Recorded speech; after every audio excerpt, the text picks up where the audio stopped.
Hello and welcome to another episode of Make Calcutta Relevant Again, the podcast where we delve deep into what makes this city tick, where we delve deep into people who are changing the fabric of the city every single day. People say that not that many interesting things happen in Calcutta. There's not that much good work happening in Calcutta. There's no inspiration in our city. And every time I hear that, there's a little part of me that dies. But the part that gets reborn after this is even more resolute to work towards making this city more relevant for its future generations. Today, here we are with somebody that has been changing the landscape of architecture for not just our city, but for the entire country at large. It's my pleasure to introduce all of you to Obin Chaudhary of Obin Design Studio, the one and only architect extraordinaire. Obinda, welcome to our podcast. Thank you. Medhuk. আজকে আমরা কথা বলবো অনেক কিছু নেই, but শুরু করি একটু অরিজিন স্টোরিটা দিয়ে। Let's start with the origin story of who Abin is and why is Abin an architect. আমি জানি we come from the similar neighbourhood, আমরা দুজনেই হুগলির লোকজন, তাই এই জন্য এটা I don't know if the viewers know this about me as well, but my family is from Hugli and our families grew up next to each other. So প্রথমবার যখন আমাদের আলাপ হয়, it was very surprising to hear that there are multi-generations of contact between our families. Yes. Yes. I would love to hear more about that. What was it like growing up in Hugli, and from there to Obin the architect, what was the journey? No, আমার তো let's say বাঁশবেড়িয়াতে জন্ম, and in Bansberia I have till class 10 plus 2. কোথায়, কোন স্কুলে পড়তে ওখানে? Bansberia high school. Bansberia high স্কুলে পড়ার পরে দেন যাদবপুর। সেটাও অনেকটা বাবা চেয়েছিল ম্যাথামেটিক্স নিয়ে পড়তে। তোমার ম্যাথামেটিক্স মেজর? হ্যাঁ, না আমার ম্যাথামেটিক্স মেজর ছিল না, আমার তো আর্কিটেকচার। হ্যাঁ, মানে কিছু না হলে ম্যাথামেটিক্স পড়বো এরকম একটা ধারণা। বাড়িতে সবাই ম্যাথামেটিক্স, বাবা যেহেতু কলেজের প্রফেসর ম্যাথসের, তাই বাড়ির সবাই বাবার ছাত্র, কাকারাও ছাত্র, আমিও ছাত্র। আমার বাবা তোমার বাবার ছাত্র, টিউশন পড়তো। তাই এবং গৌতম কাকুদের নাম আমি ছোটবেলা থেকে শুনেছি, কিন্তু আর্কিটেকচার পড়ার কোনো ইচ্ছা এতটুকুই ছিল না। কিন্তু যখন জয়েন্টে তখন তো 2000 র্যাঙ্ক হতো, তো 2000-এর শেষের দিকে র্যাঙ্ক হলে খুব বেশি ইলেকট্রনিক্স, মেকানিক্যাল এসবের চান্স থাকতো না। তো তখন জানা গেল যে আরেকটা পরীক্ষা দিতে হয়, জিডিএটি। তখন জিডিএটি ছিল, তখন নাটা ছিল না। তো সেই পরীক্ষা দিলে আর্কিটেকচারে ভর্তি হওয়া যেতে পারে। তখন আর্কিটেকচারে আই থিঙ্ক আর্কিটেকচার পড়ানো হতো শুধু যাদবপুরের বি কলেজে। তো বাবা একদিন আমাকে নিয়ে গেল ত্রিবেণীতে। তুমি যদি হুগলি থেকে আরেকটু ওদিকে যাও তাহলে ত্রিবেণী, তুমি নাম শুনেছো, তাহলে সেখানে বাবা একজন নিয়ে গেল। সেখানে একজন আর্কিটেক্ট, সে বি কলেজ থেকে পাশ করেছিল, সিনিয়র। তো সে বললো যে তুমি বি কলেজে কয়েকজন ট্রেনির কাছে যাও, যারা তোমাকে ট্রেনিং করে দেবে জয়েন্টে যখন কম র্যাঙ্ক হলো। তো আমি জিডিএটি পরীক্ষা দিলাম, জিডিএটি পরীক্ষা দিয়ে আর্কিটেকচার পেলাম। আর্কিটেকচারে 5 বছর পরেও I think I love as a design, but কী হয়, মানে এই history of architecture, theory, structure, এই জিনিসগুলো সবসময় আমার কাছে খুব অ্যাভয়েডেবল মনে হতো। সবসময় মনে হতো ঠিক আছে ডিজাইনটা নিয়েছে, সেটা অনেকটা পরে মনে হয়েছে যে টিচাররা হয়তো সেইভাবে ইন্সপায়ার করে উঠতে পারেনি, বা আমাদের সেই সেই ডিপ আন্ডারস্ট্যান্ডিং ছিল না যে আর্কিটেকচারটাকে অন্যভাবে ভাবা যেতে পারে। তার ফলে 5 বছর আর্কিটেকচার পাস করার পরে আর্কিটেক্ট হওয়ার কোনো ইচ্ছা তৈরি হয়নি। তো তখন মনে হয়েছিল অ্যাডভার্টাইজিং নিয়ে কাজ করবো। তাই শুরু তোমার জীবনের অ্যাডভার্টাইজিং? মিক্সড, কখনো অ্যাডভার্টাইজিং, কখনো প্রোডাক্ট ডিজাইন, এইসব একটা হিজি আইডিয়া নিয়ে চালু হয়েছিল। এটা তো 90-এর দশক। এটা 98-এ পাস করলাম। 98-এ যখন পাস করলাম তখন নট শিওর যে আমি অ্যাডভার্টাইজিং নিয়ে এগোবো না আর্কিটেকচার নিয়ে পড়বো। তো তখন একজন আর্কিটেক্টের সঙ্গে আলাপ হলো, সে বললো না তুমি আর্কিটেকচার নিয়ে পড়ো, যে তুমি আমার অফিসে চাকরি করো। তার অফিসে আমি 6 মাস চাকরি করলাম। সেখান থেকে আমি আরেকজনের অফিসে গেলাম। সেইখান থেকে আমি দেখলাম যে এই আর্কিটেকচার পাশ করে এই 2,500 টাকা মাইনে নিয়ে কলকাতায় সার্ভাইভ করা সম্ভব নয়। তখন 1998, তো তখন আমি একা থাকি, পাশ করে গেছি, বাবার কাছে টাকা চাইবো এটা ভাবা যাচ্ছে না, কিন্তু বাবা গায়ে লাগছে ওটা।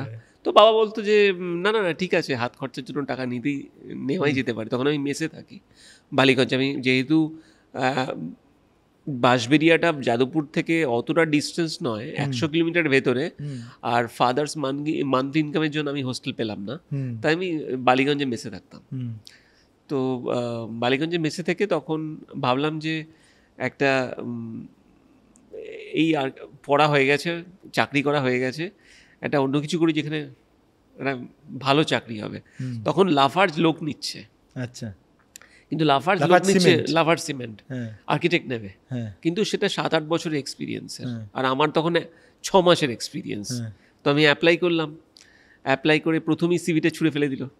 তো আমি আবার ফোন করলাম, ফোন করে বললাম যে সিভিতে আমি 2nd ইয়ার 3rd ইয়ার 4th ইয়ারে আমি একটা বাড়ি বানিয়ে ফেলেছি 2খানা, আপনি সিভিটা আরেকবার ভেলে করে দেখুন। এটা কি সত্যি কথা? হ্যাঁ। আচ্ছা। তো যে ফোনটা ধরলো সে টেকনিক্যাল হেড। তো এই রেফারেন্সটা আমি পেয়েছিলাম আমারই যে অফিসে আমি চাকরি করি, সেই অফিসে 3 জন অলরেডি সেই ইন্টারভিউটা দিয়ে এসছে। তারা প্রত্যেকে আমার থেকে 10 বছর সিনিয়র, মানে তারাও অ্যাপ্লাই করছে, আমিও অ্যাপ্লাই করছি। তো সে আমাকে বলেছিল তুই যাস না, এ তো ওরা 7-8 বছরের মিনিমাম এক্সপিরিয়েন্স চাইছে, কিন্তু ওরা চায় যে এমন কেউ জয়েন করুক যার নিজের বাড়ি করার এক্সপিরিয়েন্স আছে। আচ্ছা। তখন আমি কাকার বাড়ি বানিয়েছি। আচ্ছা। তো আরেকজন বাবার এক ছাত্রের বাড়ি বানিয়েছি, এটা কলেজ পড়তে পড়তে বানিয়েছি। তো আমি যখন তাকে বললাম, সে আমাকে একদিন ডেকেই নিল যে তুমি এসো, তোমার সাথে কথা বলবো। সে নানা রকম কোশ্চেন করলো, আমি তাকে উত্তরও দিলাম। সে 1 ঘন্টা ধরে আমার ইন্টারভিউ নিল। সে বললো যে না, আমার বস তোমার ইন্টারভিউ নেবে। তো আমার তখন পোর্টফোলিওতে আর্কিটেকচারের কোনো কাজ নেই, কিন্তু অনেক অ্যাডভার্টাইজমেন্টের কাজ আছে। সেই অ্যাডভার্টাইজের কাজগুলো কীরকম, ধরা যাক একটা আমব্রেলার অ্যাডভার্টাইজমেন্ট, প্রবলেম আমি তৈরি করেছি, সলিউশন আমি করেছি, ক্যাম্পেন আমি বানিয়েছি। কোনোটাই সবই it's like nothing is the rigid problem. Whatever we have done is actually all made by me. Even a problem is made by me. তো শৈলেন্দ্র মুন্দ্রা যে হেড অফ স্ট্র্যাটেজিক মার্কেটিং ছিল, ও ইনফ্যাক্ট আইআইটি কানপুর বা IIT রুড়কির chemical engineer, তারপর ও বোধহয় ফ্রান্সে গিয়ে MBA করেছে, এবং লাফার্জে ও রিক্রুট হয়েছে ফ্রান্সেই, এবং ওকে ইন্ডিয়া অপারেশন হেড করে পাঠানো হয়েছে ফ্রান্স থেকে, টুক ওভার রেমন্ড সিমেন্টস, এবং রেমন্ড সিমেন্ট টুক ওভার করে লাফার্জ এখানে এস্টাবলিশ করেছে। তো he is almost head of everything. তো আমার মনে আছে ও আমার 2.5 ঘন্টার ইন্টারভিউ নিয়েছিল, মানে আমার লাইফে প্রথম কর্পোরেট ইন্টারভিউ, এবং উইদাউট আর্কিটেকচার, এবং ও অজস্র প্রশ্ন করছে, তুমি এটাকে এই প্রবলেমটা ভাবলে কেন, আর এই সলিউশনটাই দিলে কেন। তো তারপরে ইন্টারভিউ থেকে বেরোলাম, আমি বললাম একটা চাকরি করবো, তার জন্য 2 ক্ষেপে ইন্টারভিউ, এবার হয় নাকি? তো বললো ঠিক আছে, তোমার ইন্টারভিউ এবার HR নেবে, 3 নম্বর। এবার আরেকদিন আসলাম HR ইন্টারভিউ নেওয়ার জন্য। সেই ভদ্রলোককে আমার মনে আছে, ওই ইন্টারভিউ কোনোদিন ভুলবো না। আমি 1 ঘন্টা সেই রিসেপশনে ওয়েট করলাম। তারপর আমি সেই রিসেপশন থেকে বেরিয়ে যখন ভদ্রলোকের কাছে গেলাম, উনি বললেন তোমার নাম কি, তোমার বাবার নাম কি? বললেন ইন্টারভিউ হয়ে গেছে, তুমি চলে যাও। তো এইটা বলার জন্য 1 ঘন্টা বসিয়ে রাখলেন। উনি HR হেড ছিলেন। তারপর আমি একটা অ্যাপয়েন্টমেন্ট লেটার পেলাম, প্রচণ্ড খুশি হয়ে গেলাম।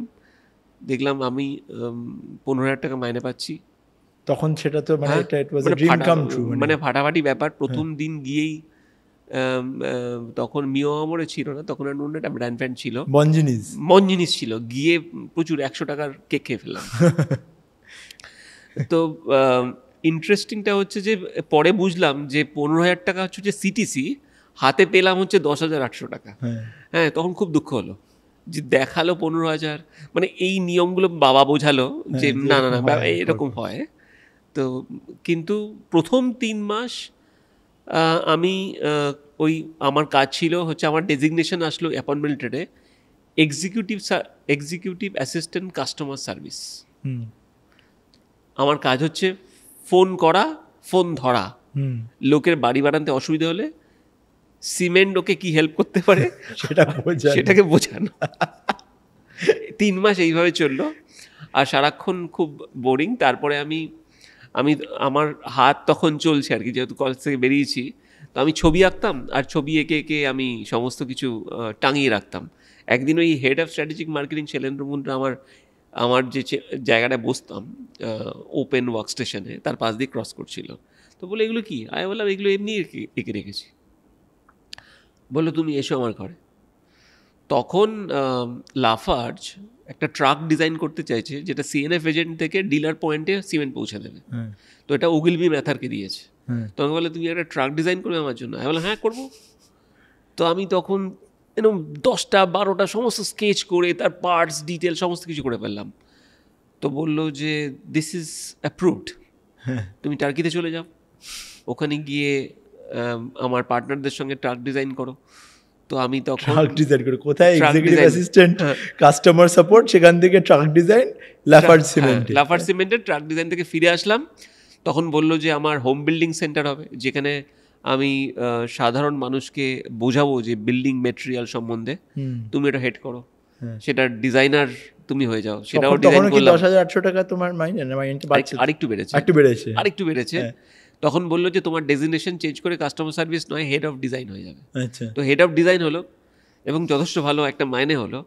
কিন্তু তখন আমি Lafarge home building centre design করলাম, লাফার্জ হোম প্ল্যান্স বুক একটা এখনও মার্কেটে মাঝে মাঝে পাওয়া যায়, 20টা বাড়ির প্ল্যান ডিজাইন করলাম, লাফার্জ রিটেল আইডেন্টিটির ফ্যাসাড ডিজাইন করলাম, লাফার্জের কর্পোরেট অফিস ডিজাইন করলাম কুইন্স পার্কে, যেটা সীমা আর্ট গ্যালারি এখন, তার ওপরে ফ্লোরে। তখন লাফার্জের কর্পোরেট অফিস ছিল। এই 18 মাসের জার্নি লাফার্জ কমপ্লিট হলো। লাফার্জ করতে গিয়ে দুজন বন্ধুর সঙ্গে আলাপ হলো, তারা আমার থেকে 13 বছরের সিনিয়র। তারা একটা ইন্টেরিয়ার ফার্ম চালায়। সে বললো লাফার্জ তোমার জন্য নয়, ফ্রেঞ্চ কোম্পানি তোমাকে আটকে রাখতে পারবে না, আমরা তোমাকে তুলে নেব। তো আমার বসকে যখন বললো তারা, তো বসের সঙ্গে তার খুব ঝগড়া হলো। বস বলল যে অবিন আমাদের হেড অফ ডিজাইন লাফার্জের, আর তুমি হচ্ছে একটা কলকাতার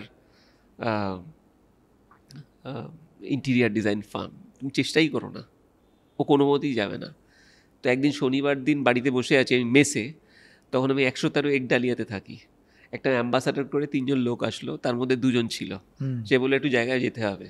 আমি তখন হাফ প্যান্ট পরে বেরিয়েছি, হাফ প্যান্ট পরে বলিয়ে ওরা গাড়ি করে তুলে নিয়ে চলে গেল আমাকে, এবং সোজা ডেস্টিনেশন দীঘা। এটা আমি গল্পটা শুনতাম কোথায়, ইস্টবেঙ্গল মোহনবাগানের যখন ফুটবল মানে এক দল থেকে আরেক দলে লুকিয়ে রাখতো সই যাতে করতে না পারে, সেরকম। আমার যেদিনকে একটা ইম্পর্টেন্ট প্রেজেন্টেশন ছিল, তার আগে শনিবার দিন ওরা আমাকে নিয়ে চলে গেল। 3 দিন আমি দীঘাতে আটকে থাকলাম, জামা কাপড় কিনলাম, এবং 3 দিন বললো যে তুই আমাদের কোম্পানিতে জয়েন করছিস এজ এ ডিরেক্টর, তুই কনফার্ম কর, তারপরে কলকাতা বের যাবো। মানে বেসিক্যালি তোমাকে কিডন্যাপ করা হলো এটা। হ্যাঁ, এবং দে আর ভেরি ফ্রেন্ডলি। এই 2 জন আমার থেকে 13 বছরের বড়, এবং তাদের হাইট মোটামুটি 6 ফিট 3 ইঞ্চি, সৈকতদা এবং কৃষ্ণদা। তাদের সঙ্গে ব্যবসায় নেমে পড়লাম। ব্যবসায় নামার পরে বুঝলাম যে কোম্পানিতে আমি জয়েন করলাম এজ এ ডিরেক্টর, সেই কোম্পানিতে গত 3 মাসে মাইনা হয়নি কারোর। এটা আগে তোমায় দীঘা নিয়ে যাওয়ার সময় এটা বলা হয়নি, এইসব কিছু বলা হয়নি। তো যাই হোক, তাতে আমি খুবই একটা বিচলিত হলাম না। আমি বললাম ঠিক আছে, আজকে সবাই চলছে, আমি চল। তো এই করে একটা ছোটো কিচেনের ড্রয়িং পেলাম। তারপরে আমরা টাইমস অফ ইন্ডিয়ার একটা দুটো কাজ পেলাম এক্সিবিশনের। সেই এক্সিবিশন মানে বুক ফেয়ার এক্সিবিশন, সেই বুক ফেয়ার এক্সিবিশনের যখন কাজ শুরু হলো, আস্তে আস্তে টাইমস অফ ইন্ডিয়া, সেখান থেকে টাইমস অফ ইন্ডিয়ার অফিস, ম্যাকমিলান, এবং করতে করতে সেই কোম্পানিটা 4 বছরে 30 crore কোম্পানি হয়ে গেল। ওয়াও! তো ওই সময়ে আমার বিয়ে হলো।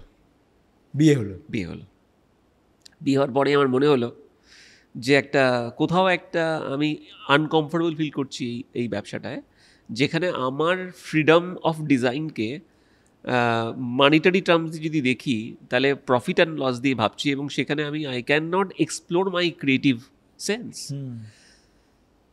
আমার একটু মানে একটা দমবন্ধ পরিস্থিতি হলো। তখন আমার মনে হলো আমাকে এই জায়গা থেকে বেরোতে হবে। এই সময় আমি ব্যাঙ্গালোরে আমার কয়েকজন বন্ধুর সঙ্গে দেখা হলো, তারা বা বন্ধু খুঁড়তো ভাই যারা ডিজাইন রিলেটেড আছে, তারা বললো যে তুই বিদেশে পড়তে চলে যা। আচ্ছা, আমি বললাম এই অবস্থায় বিদেশে পড়তে চলে, সবই বিয়ে করেছি। বলে হ্যাঁ বিদেশে পড়তে চলে যা। তো আমি অ্যাপ্লাই করে দিলাম ডোমাসে, একটা শর্ট কোর্স সার্টিফিকেট কোর্স ছিল, অ্যাপ্লাই করে দিয়ে চান্সও পেয়ে গেলাম। তখন লরিয়েলের আমি কাজ করতাম, লরিয়েলের প্রচুর কাজ করতাম আমি। তো লরিয়েলের যে গ্লোবাল ফ্রেঞ্চ হেড, তিনি আমার প্রেজেন্টেশন দেখেছিলেন। তো এখানকার যে অপারেশন হেড বোম্বেতে থাকতেন, তাকে আমি যখন বললাম, তিনি বাঙালি ভদ্রলোক, বললেন অবিন দাঁড়াও তোমার সঙ্গে একটা ইন্টার্নশিপে কানেকশন করিয়ে দেবো। তো লরিয়েল থেকে একটা চিঠি দিয়ে অ্যাবিটো গ্রাসোতে মিলানে ওদের যে স্যালন এবং বেসিন তৈরি হয় যে অ্যাবিটো গ্রাসোতে, সেই কোম্পানিতে আমাকে একটা ইন্টার্নশিপের ব্যবস্থা করে দিল। আর তার সঙ্গে ডোমাসে চান্সও পেয়ে গেলাম। সোনায় সোহাগা। হ্যাঁ, তো সবে বিয়ে করেছি, এই অবস্থায় আমি সব কিছু ছেড়ে। না না না, একা। আচ্ছা, একা। কতদিনের জন্য? তখন প্রায় আমি গেছি 6 মাস। আচ্ছা, তারপরে তো যেটা সবচেয়ে ইম্পর্টেন্ট হলো সেটা হচ্ছে যে ওখানে গিয়ে যে এক্সপোজারটা তৈরি হলো, এই এক্সপোজারটা আর অসমোসিসটা সাংঘাতিক। এই অসমোসিসটা কেন আমি বলি, অনেকে পোস্ট গ্রাজুয়েশন করতে চায়, আমাকে বলি কী করব। পড়াশোনা একটা জিনিস, আমি একটা জায়গায় মাস্টার ডিগ্রি করছি, কিন্তু আমি দেখে যে শিখছি, এটার থেকে বড় শিক্ষা আর কি 1 নম্বর। আর 2 নম্বর হচ্ছে যে আমার সামনে হুন্দেইর চিফ ডিজাইনার বসে আছে, আমার সামনে কলম্বিয়ার একজন বেস্ট ডিজাইনার বসে আছে, আমার সামনে ইটালিয়ান একটা প্রফেসর বসে, তারাও ওই কোর্সটা করতে এসছে। আমার ব্যাচমেট ছিল তখন, আমি তো ইন্ডাস্ট্রিয়াল ডিজাইনে ছিলাম, জুয়েলারি ডিজাইনে ছিল এখন যে টাইটানের তানিষ্কের ডিজাইন হেড। এবং তুমি মনে থাকবে যে টাইটান একসময় একটা স্লিমেস্ট ওয়াচ বানিয়েছিল, এজের যে ডিজাইনার, ওর ওয়াইফ ছিল হচ্ছে ওই মেয়েটি। আর ও তখন বিজনেস ম্যানেজমেন্ট পড়তেছে ডোমাসে। মানে these are the people who are around us in Domus. এটা একটা বিশাল কনফিডেন্স। আমি হচ্ছে যে আমিও তো পারছি, গ্লোবালি লোকে যা ভাবছে আমিও পারছি, আমিও পিছিয়ে নেই। এই কনফিডেন্সটা it's a really important that point of time. এই ফিরে আসার পরে তখন আমার শুরু হলো হচ্ছে Aubin design studio. And how has that journey been, if we speak specifically about building Obin Design Studio in Kolkata? Because at the end of the day, this podcast also focuses on our lives growing up in Kolkata, the past, present, and potential future of Kolkata. Because এটা তো আমরাই decide করবো না কলকাতাটা কি হবে, as young people who have agency in this city, as young people who have a love for the city. আমরা আমাদের এই জিনিসটার বিরুদ্ধে একটুখানি দাঁড়িয়ে কাজ করাটা ইম্পর্টেন্ট। তাই জন্যই আজকে পডকাস্টটা, তাই জন্যই আজকে বসে তোমার কাছ থেকেও শেখার এই প্রবণতাটা, যারাই আসে আমাদের পডকাস্টের কথা বলে শেখা, যে কলকাতা শহরটা তোমাদের কতটা সাহায্য করেছে তোমার এই জার্নিটার মধ্যে দিয়ে, বা the fabric of the city, এবং যেখানে তোমার ডিসঅ্যাপয়েন্টও করেছে। প্লিজ টেল আস অনেস্টলি মানে কলকাতার কথাটা শুনলে কি মনে হয়? আমি সত্যি কথা বলতে কি, যখন আমি তোমার কথা শুনলাম, তুমি লিখেছো যে make the Calcutta relevant again, একদম প্রথমে আমি তোমার সঙ্গে ফিজিক্যালি আলাপ হওয়ার আগে, লোকটা কি পাগল, বাইরে থেকে পড়াশোনা করে এসে কলকাতা, আমি তো পালাতে পারলে বাঁচি, এরকম মানে এত কেন ভালোবাসছে। মানে আমরা কলকাতার লোক নই, আমি কলকাতায় বড় হইনি, ওতে আমরা তো বাঁশবেড়িয়া, হুগলি, ব্যান্ডেল, এটাই তো আমাদের অরিজিন। দেখো, দুটো জিনিস আছে, YONO there is an extraordinary warmth in our culture. আমার আরেকটা কালচার ভালো লাগে, যেটা আমি সবসময়, বোম্বে আমার খুব ফেভারিট।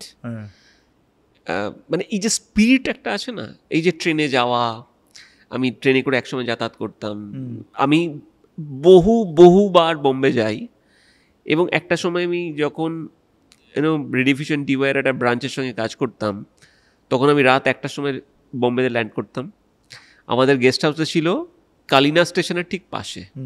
মোটামুটি রাত 1:30টার আগে কোনোদিনই ল্যান্ড করতাম না, কারণ লাস্ট ফ্লাইটটা নিতাম, কারণ ফুল ডে আমি কাজ করতাম, তারপর আমি লাস্ট ফ্লাইটটা নিয়ে পৌঁছাতাম। আর 1:30টার সময় একটা অটো পাওয়া খুব চাপের ব্যাপার থাকতো। সেই সময় ওলাও ছিল না, উবার কিছু ছিল না। আর আমি প্রতিবার আমি ভাবতাম যে আজকে আমি অটো পাবো না, আমাকে হেঁটে যেতে হবে, কোথা থেকে একটা পুলিশ অফিসার এসে আমার একটা কনস্টেবল এসে আমার অটো ধরেই দিত, সে অটোটা আমাকে ঠিক সময় পৌঁছে দিত এবং সে কোনোদিনই আমার কাছে এক্সট্রা পয়সা নিত না। দ্যাট স্পিরিট আই নেভার গো। কলকাতা তো অফকোর্স কলকাতার যে পিপল তারা আমাকে অনেক দিয়েছে, কিন্তু আমার মনে হয়েছে যে তুমি যদি কলকাতাকে গ্রেট করতে চাও, it's a two part. One is a hardware part, one is a software part. Software পার্টে অনেকটা কন্ট্রোলের জায়গা কিছুটা আছে, কিছুটা নেই। আমি আমার আর্কিটেকচারাল আন্ডারস্ট্যান্ডিং থেকে বলি, আমার মনে হয়েছে যে there is an enormous possibility to make Calcutta great again through the architecture, where the most stumble block is the government. It's not a government of A, B, C, D. It's a state. Either it could be a central or it could be state. Why? Because I feel the state is the biggest real estate company in the country. Either central or any state. Sure.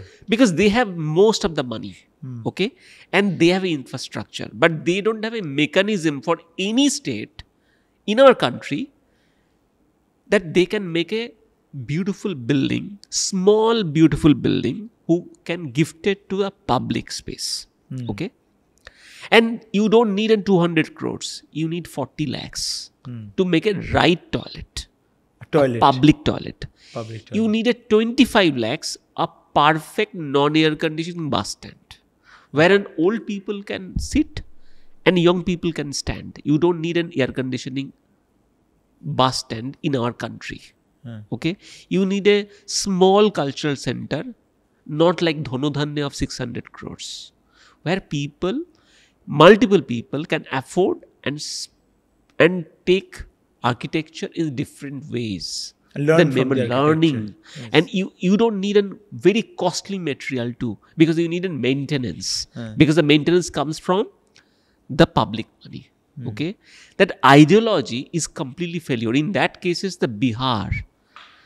One of the best public building is made in recent times but state by Bihar, the Bihar Patna Museum. Now they are making a Patna size museum.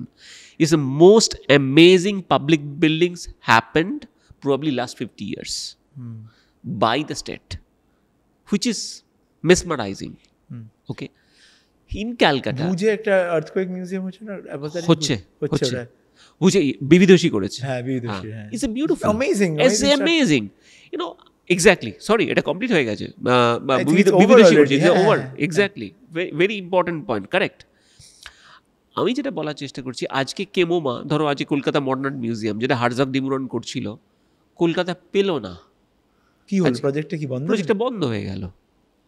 কি হলো বা কিভাবে হলো, at least হার্জগ ডিমুরনের কতটা design follow হচ্ছে আমি at least জানি না, কারণ আমি 6 বছর ধরে ওদের সঙ্গে লোকাল আর্কিটেক্ট ছিলাম, এখন আমি নেই। বাট আমি অত বড় প্রজেক্টও যেতে চাইছি না, যেখানে 400 কোটি টাকার প্রজেক্ট। আমি একটা ছোট প্রজেক্টের কথা বলছি। এইখানে ব্যুরোক্র্যাটদের বিশাল রোল থাকে। আমার মনে হয়েছে যে কোথাও the DNA of Bengal has lost the guts to make a right choice for the political people, that political পিপলদের বোঝাবে যে তুমি এই বাড়িটা করো, তাদের লোকে খুশি হবে। And you may not need a large building, you need a multiple buildings throughout the length and the breadth of the Bengal. For those who are uninformed, this gentleman here has built 8 absolutely world-class pieces of architectural marvels in Bashberia and Adishoptogram, close to where he was born, where our families are from. And these buildings don't look like sore thumbs if you walk through that area. I think these are public projects, mostly public projects, which look, I'm sure when we have the video, they will overlay the photos of the buildings on top. But what was the inspiration behind it? Like, so your thought process now has come to a point where you want to work on more public infrastructure, where you want to create equal opportunities for people to come and be inspired by walking through some of these projects. Was this sort of your legacy meaning to get delivered back to the place that you come from? এই জন্য কি বাঁশবেড়িয়া আদিশক্তগ্রামে এই প্রজেক্টগুলো করার? No, মানে first of all I felt that our profession, architecture, Nobody knows. Nobody we don't have a respect. You don't have a respect. I don't think so. Acha. Nobody understand architects or even designers, you know. Very, খুব very কঠিন, 0.01% people understand what graphic designer do, what architect does. People understand engineer, people understand accountant, people understand, you know, doctor, lawyer. People don't understand this কারণ এটা half-hearted. intangible, মানে ওরা মনে করে intangible ব্যাপারটা। Absolutely, you're right. হ্যাঁ। So I felt it is because that we always kind of giving solution to the rich people and a very niche people. And that is why my first effort to make an pavilion, I realized that a public form of design is only in our country is a pandal or pavilion. আমাদের দুর্গাপূজার pandal. And I thought that this is somewhere I have to crack and show people, and 10 lakh people, what architect can do. And that is why I've done in Bashberia, Kartik Pujo. And that is why once I've done for Behala Notun Dol. And to show an architect can completely think differently what pavilion is. And a pavilion is not made for once for 10 days. It has to be restructured. And that is why Behala Notun Dol restructured in Unbox in Newtown. Okay, same boxes, reused, redesigned with the same boxes, is fully used right now as a public park. এখন যে নিউটাউনের যে Newton unbox park যেটা, সেটা তো বেহালা নতুন দলের পান্ডাল, সেটাই খুলে ওখানে লেগে গেছে। So the idea is we created a formula, and that formula works, and formula can be infinite number of solutions. So my idea is, if my design can inspire out of 10 lakhs, even 100 people, still is better. They can understand this. There's a word called architecture, the world called architect. They can also design like this. They can inspire. I can enjoy in these kind of spaces. For me, if the design or architecture can add values of public life, only where we can get the respect. And for us, making a public projects is the only way forward when you offered and add values in public's life. And it is only possible to make smaller infrastructure and give them to enjoy and feel good. And they took ownership of those spaces, and then it add values to their life. So I design a building, beside that there is a pond. So in the village, the people goes over here, clean their utensils and bath. So I do not only design the house, I design the road, I design the ghat, I designed, make sure their public life is nice. And that's why they love it. And that's why in their opening day, they didn't call any minister. They call me to have cut down the, that's the biggest gift we can get. And that's a love. And today, the minister over there in the election campaign with a poster with our design projects in the campaign sheet and showing this is our government funded projects. And that's the biggest joy. That government is forced to show the picture that we have designed, which is partially funded by them, and getting votes. So this is most inspiring. The public at a large is more favorable than me than an MLA MP, because we have added more values to their life. It's so powerful. And that is what I feel that it should be start from my Bashberia and Adishapnogram, where I brought up. I have more control, because architecture of public space is not about only design. You need a lot of skills. You need liaisoning skill. You need a power. You need softness. You need, influence. Very important. And you need to. It's like a Messi dribbling in 5 people and making a goal. So the defender, left cut, right cut. But you need to make sure that you have to reach that goal. আর গ্রিডটা থাকতে হবে at the end of the day. You have to very reach important. the end point. মাঝখানে ছেড়ে দিলে তো হবে না. Is there a bigger vision for the Bashberia project?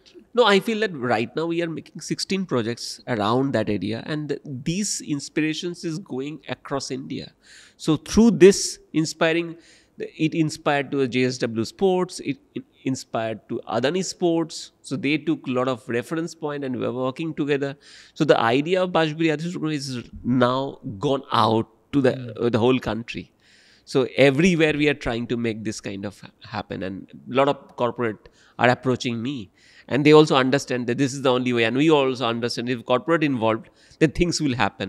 Right. If the state involved, then it will be mostly politically motivated sometimes, and it get lost post elections. So I am also very, very careful that it is just not an idea. It has to be happen and give it to the public. I think as we draw to a close for this episode, which has been filled with a lot of learning, I think it's just so many inspirational stories about how you view space and how human beings interact with spaces that you build, and how policy making works around it, and how you find your nooks and crannies of traversing that space, because at the end of the day, the bigger picture, the goal is what matters, and separates an idea from an implemented, completed project. I think the last question that I would want to ask you is, when you are selecting young people for your firm today, and you're a 100-people firm, you have, I'm guessing you're still hiring probably fairly regularly from young people, young architects, designers. What is it that sets young people out? And if you feel that you're struggling to hire young people as well, what are those characteristics? So if young people are watching this podcast and they want to go and work with you or any other designer or architect, what are lessons that you would leave for them? I mean, apart from skill set, skills to hoyi gelo, skills ta to important. The only what we are looking for someone to fearlessness. I want a sportsman, somebody লম্বা খেলোয়াড়, মানে লম্বা দৌড়ে একদম 3 গোল খেয়ে 4 গোল দিতে পারবে, এই মেন্টালিটি চাই। That fearlessness matters, nothing else. তোমার ছেলেকে কি এইগুলো বলো যখন? মাঝে মাঝে বলি, মাঝে মাঝে এক কান দিয়ে ঢোকা এক কান দিয়ে বার করে দেয়, but somehow probably I feel he registered, because fearlessness আছে তোর মধ্যে। হ্যাঁ, মানে ওর আবার অন্যরকম ফিয়ারলেসনেস আছে, ওর কিছু যাই আসে না সামটাইমস, সেটা খুব ইন্টারেস্টিং, আর অন্য লেভেলে এক কাঠি উপরে গেছে যে ঠিক আছে, মানে আমি দেখেছি ও টিটি খেলতো আর কি, একটা গ্রিড আছে অফকোর্স, 6-10 হারছি, ঠিক আছে, মানে ম্যাচটা হেরে যায়নি, 10 থেকেও গেম দেওয়া যায়। সেই জন্য আমি বলি যে মানে sports is something, it teaches you that there is মানে 0-20 থেকেও 22-20 করা যায় আর কি, মানে that energise in our profession also. So we don't really expect, and apart from skill set, only we need and somebody is that very fearlessness, and somebody has real dedication and discipline. Because I felt at a young age, dedication and discipline makes a lot of difference. মানে আমি মনে করি না আমি মানে অনেকে বলে talented, doesn't matter, it's all about hard work, লেগে থাকা। It's all about hard work and conviction. এই পাগলটা কেন সব জায়গায় ঘুরে ফুরে এসে কলকাতায় এসে লিগে রয়েছে? আমি তোকে বললাম তো, মানে এই গ্রিডটা ইম্পর্টেন্ট হয়ে যায়। I think showing up matters at the end of the day. সকালবেলা ঘুম থেকে উঠে নিজেকে আয়নায় দেখে মনে হয় যে না, আজকের দিনটা ভালো যাবে, আজকে আমি আশাবাদী, আজকেও আমি আশাবাদী, today is going to be a great day, and no matter যা ঝড় বাদলা তো আসবেই।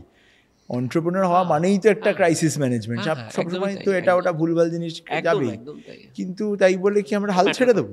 তাই বলে আর আমাদের সফটওয়্যারের কথা যেটা বলছিলাম, আমাদের কলকাতার সফটওয়্যারটা মানে হার্ডওয়্যারটা তো ঠিক আছে, তোমার মতো আরও আর্কিটেক্টরা যারা আছে, তোমাদের প্রচেষ্টায় পাবলিক ইনফ্রাস্ট্রাকচার ভালো হবে, এগোবো আমরা আগের দিনে, কিন্তু সফটওয়্যারটা মানুষের মধ্যে যদি আশাবাদী ব্যাপারটাই না থাকে, তাহলে তো আমরা আর কোথায় যাব? কালকে কলকাতা কাদের জন্যই বা তৈরি করব? সবাই যদি ছেড়ে চলে যায় তাহলে যাদের জন্য তৈরি করব তার মানে তারাই তো নেই।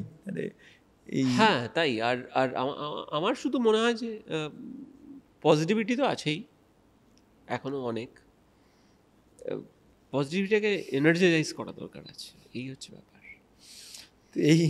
With those famous last words of Avin, we close this episode. Another very exciting episode, very deeply purposeful episode on what it means to be an architect, what it means to be a Calcuttan, and expressing disappointment when necessary, যে boss চলছে না, এটা ঠিক করে হয়নি, এটা কেন হয়নি, আর যারা করছে না যদি তারা না করতে পারে তাহলে অন্যদেরকে বলো, সময় নষ্ট করে না।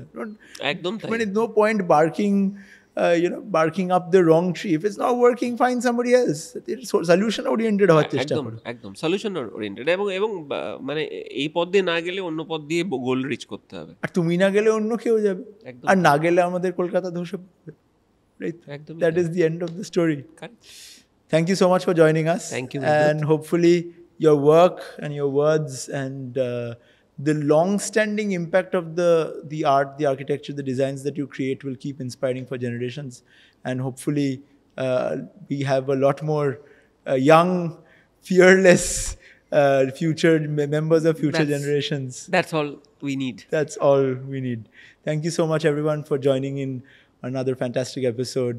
Keep watching the podcast, keep getting inspired, and if you have family members from different countries, different states, different nations, different cities who say Kolkata to kichui hoy na, maybe show them the podcast, say that kichu to hoy, ar kichu na holeo amra addata kintu bhaloi mari, ebong hopefully that changes a little bit of something within them. Namaskar, amar naam Meghdut Ray Choudhury. See you on the next episode of Make Calcutta Relevant Again, the podcast.